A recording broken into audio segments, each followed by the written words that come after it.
And I remembered a closet. The door was wide open and the floor was pitch black, and ink was dripping down over cliffs of white paper from high shelves like a waterfall and had just to turn off. Broken glass was everywhere.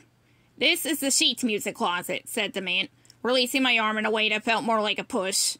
I stumbled toward it. My toe kicked a shard and it clinked away into a dark corner.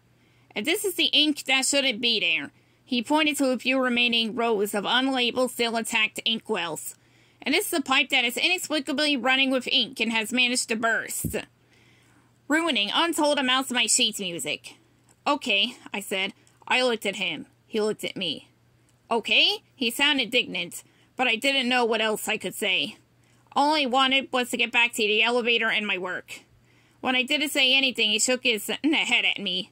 Then he leaned in so close I could see the ink that had seeped into each of his pores. When he spoke, I could see his ink-stained gums and tongue. "Clean up this mess." Then he stormed off and I was alone. Again. I stared into the closet.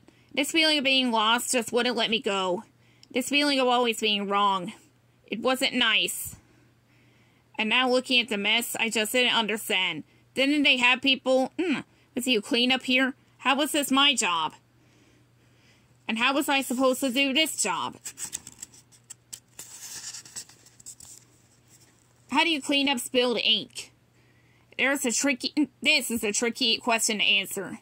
Because the answer is, you don't. Let me tell you something about ink. It doesn't go away. I mean, you can wash your hands and scrub, and you think you've got it all, but then a small spots will pop up.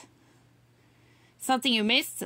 Maybe, but it doesn't seem like it. So you wait for the layers of your skin to peel off instead.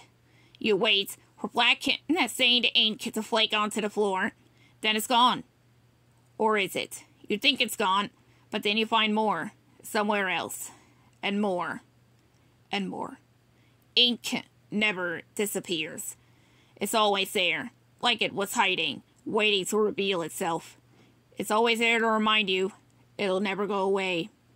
At first, it's not so bad. You get used to seeing it on the inside of your index finger like that. Maybe it's even a friend. Or a mark of pride. That's how it lures you in. But it blossoms and burrows.